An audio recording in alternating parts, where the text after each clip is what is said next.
नमस्कार। वैदेही शरण ज्ञान दर्पण चैनल पर आपका स्वागत करते हैं। आज का विषय है विवेकानंद ने जो आत्मा के संबंध में कहा है। स्थूल शरीर के पीछे मन है। मन हमारा सूक्ष्म शरीर ही है। यह सूक्ष्मतम मात्राओं से बना हुआ है। यही मन विषयों का भोग करता है। यही मन जन्म और मृत्यु के चक्र में पड़ा हुआ है। मन के पीछे आत्मा है। यह मनुष्य की यथार्थ सत्ता है। आत्मा इस स्थूल शरीर तन और सूक्ष्म शरीर मन दोनों से पृथक है। फिर भी आत्मा इस मन के साथ जन्म और मरण के चक्र में भटक रही है। समय आने पर जब सर्वज्ञता और पूर्णता का भास होता है तब भटकन समाप्त हो जाती है। जन्म और मरण का चक्र समाप्त हो जाता है। जीवात्मा का लक्ष्य मुक्ति ही होता है।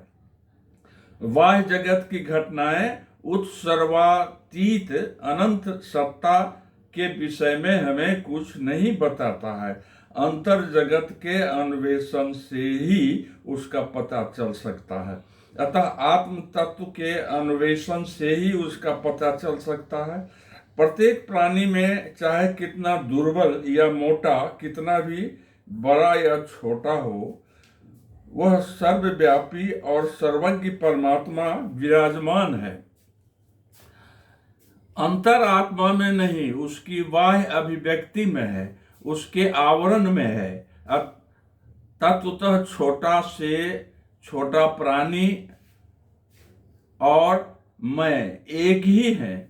उसकी और मेरी आत्मा एक ही है।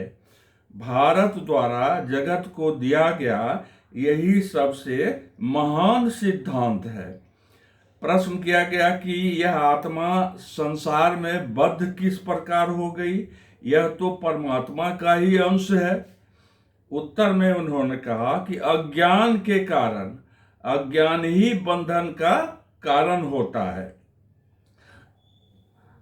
शुद्ध आत्मा में जब तीन गुण सत रज तम मिल जाता है तो वह जीवात्मा कहा जाता है।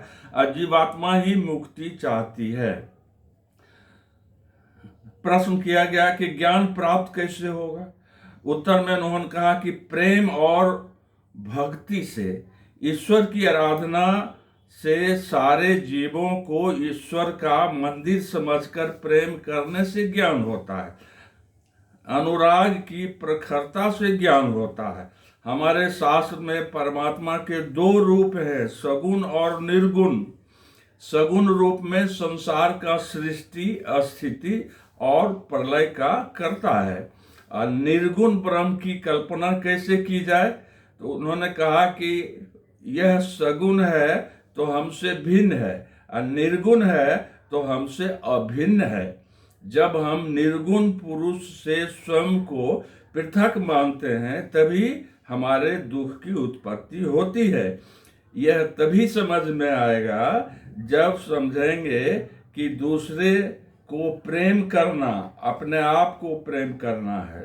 दूसरे को हानि पहुंचाना स्वयं अपना ही हानि करना है। तभी समझ में आता है कि दूसरे का अहित करना क्यों अनुचित है। धन्यवाद। यदि चैनल अच्छा लगे तो इसे सब्सक्राइब अवश्य कर दें, शेयर कर दें एवं लाइक कर दें।